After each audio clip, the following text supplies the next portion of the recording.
To some of the headlines. This is Democracy Now!, democracynow.org, The War and Peace Report. I'm Amy Goodman. And I'm Juan Gonzalez. Welcome to all of our listeners and viewers around the country and around the world. The mood in South Africa has turned solemn after Tuesday's memorial for the late president and anti-apartheid leader Nelson Mandela. Mandela will lie in state through Friday in an open coffin in the capital of Pretoria. His body is on view in the exact spot where he was sworn in as the country's first black and democratically elected president 19 years ago. South African police say the line of people waiting to pay their respects stretched nearly 4 miles long, reminding many of the lines on Election Day in 1994. Earlier Wednesday, a motorcade transported Mandela's coffin from a military hospital to be displayed, passing the courthouse where he was sentenced to life in prison. Among the first to pay their respects were family members and government officials, including Mandela's former wife, Winnie Mandela, former President F.W. de Klerk, who freed Mandela in 1990 after 27 years in prison. The beloved leader's head and shoulders were visible under a glass cover, his body dressed in a brown shirt.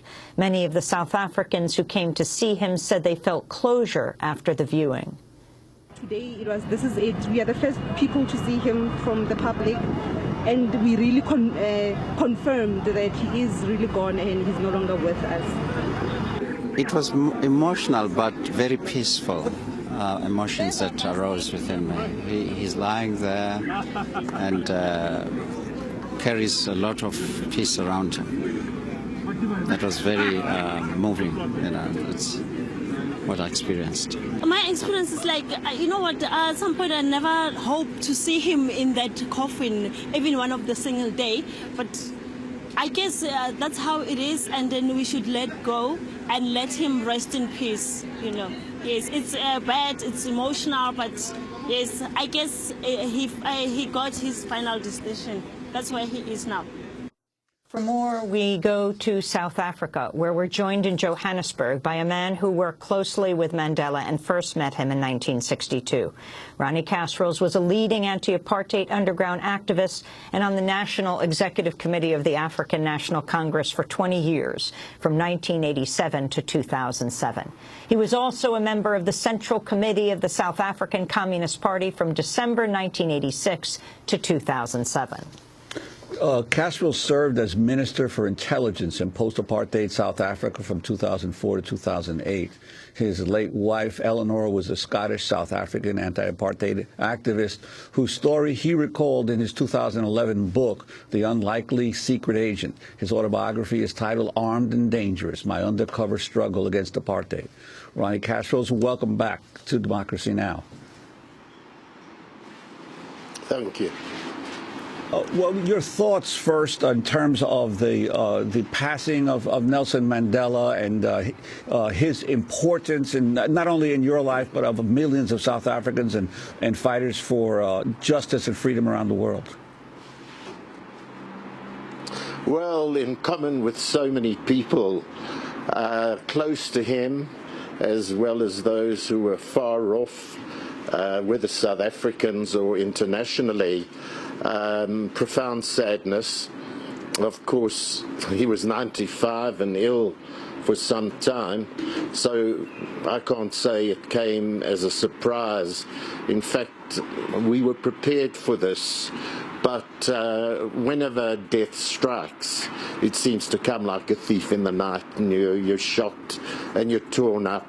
But actually, given the life he had led, and the tremendous example of that extraordinary life of struggle, of being involved in a collective leadership all his life, of facing the death penalty, of all those years in prison, and then surmounting that and coming to a reconciliation with his enemies in terms of being able to acquire political power and set the country on the course of democracy. To have been close to him throughout all that obviously leaves a deep, deep pain and an extraordinary gap in one's life. But like a father, and I'm not using that term in a superficial way, when we say he was a father to us all, it was like the passing of one's father, because this was a leader in the best sense of the world, a leader who led by example and led from the front and could also lead from behind in terms of the way a shepherd makes sure the sheep are going in the right direction. So one is actually filled with enormous strength at a very difficult and complex time. Internationally, it's a global problem and challenge that we all face, as well as very much in South Africa.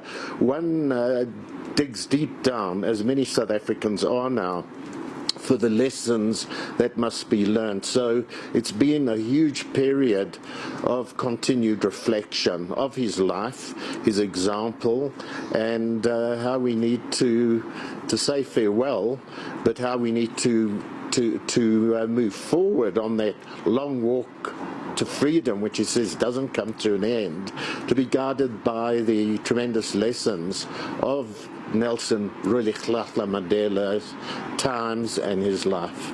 Ronnie Kasrils, we have a good amount of time today to talk about the future of South Africa as well and the current president. But first, we'd like to go back in time to the time you first met Nelson Mandela. Tell us when it was, where it was, and what you both did together.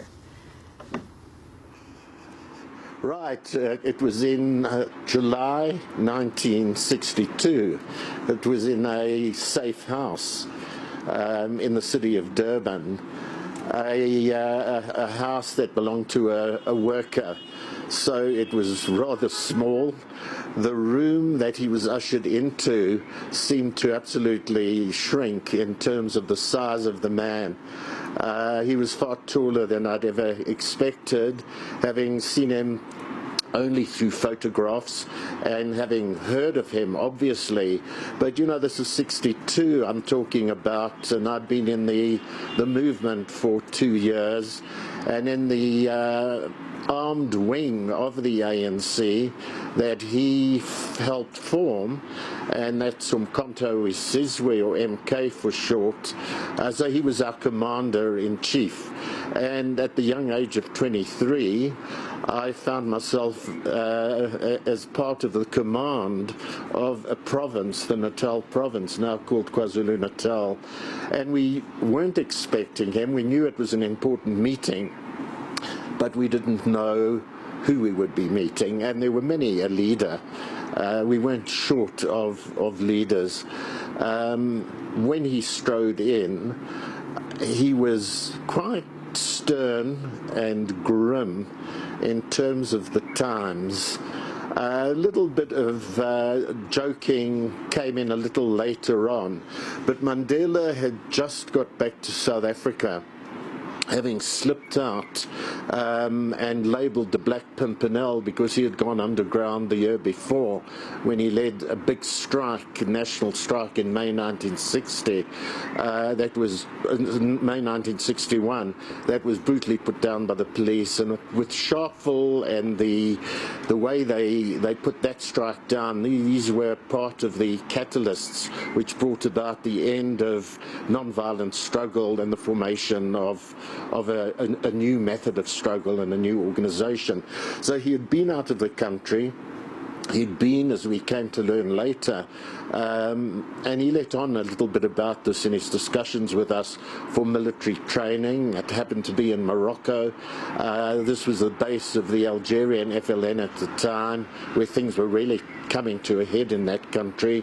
He'd been to Ethiopia. He had met with African leaders. He had canvassed them about this new form of struggle in South Africa. And I think famously he had been to London and the Houses of Parliament to spread the message and galvanize the anti-apartheid movement. But his meeting with us was essentially to get reports from us about our work and how we were accomplishing our tasks, our mission, in terms of setting up underground cells in our province, one of 4 provinces of South Africa at that time. and the beginnings just at the end of the previous year, so something like 6-7 months previously, of our first sabotage actions, our first operations, which as leaders in our province we had participated in personally. And of course we were busy training other cadres of the underground, setting up the cells, setting up the machinery, preparing explosives.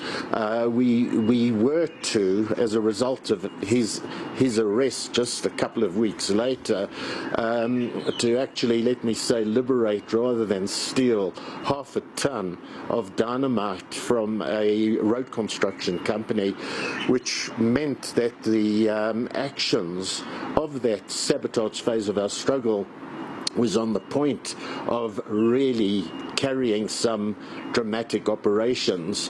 The first operations were rather based on the kind of homemade kitchen type chemicals that people have read about in the anarchist cookbook, or you learned a little bit about at school.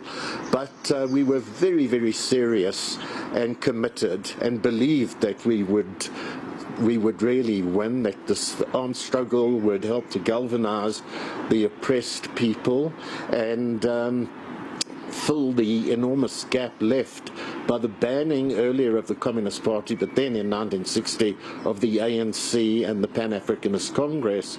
And Mandela listened absolutely intently as we briefed him, possibly for a full hour. He showed no expression. It was just that very serious mask of a face.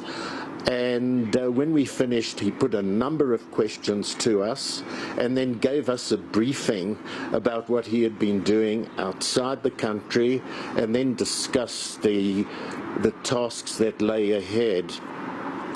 It was then that there was a little bit of the jocular Mandela that appeared. I mean, this is like 2 hours without him smiling. We might have drunk a little bit of tea and water in that period. It was winter, but Durban can be rather clammy and hot.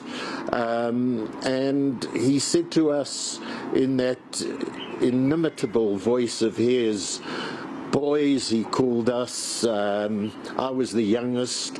Billy Naya was there, and Koenig and Glovo, Eric and Charlie, the other 3 members of the command, were probably 10 years or so, 15 years older than me. But he said, "Boys, you got to train, you got to be physically fit in terms of the operations, painstaking, reconnoitering of an objective." And he encouraged us to read as much as possible from international literature, from books like Hemingway's Farewell to Arms about the Spanish Civil War, to the Che Guevara material, Soviet partisans, the Cypriot struggle, and very importantly, I'll never forget, the Mau Mau struggle, or the struggle of Kenyan land freedom army. And he said to us, study African resistance, know how the struggle in Africa, the armed struggle against colonialism in Africa, has been inspired and motivated, and its successes, its problems and its failures. And of course that of the Algerian FLN was very much to the fore. As a 23-year-old Amy, I possibly wanted to show off. I was at university, I was something of an athlete, and I was in the cross-country club. And I said to him, we didn't call him Madiba in those days, his clan name, that came much, much later, Comrade Mandela. I'm training very hard with the running club. And he said, "Oh yes, and are you good at long distance? Because that's what we need, my boy." And I said, "Sure, and I'm going to train for the Comrades Marathon."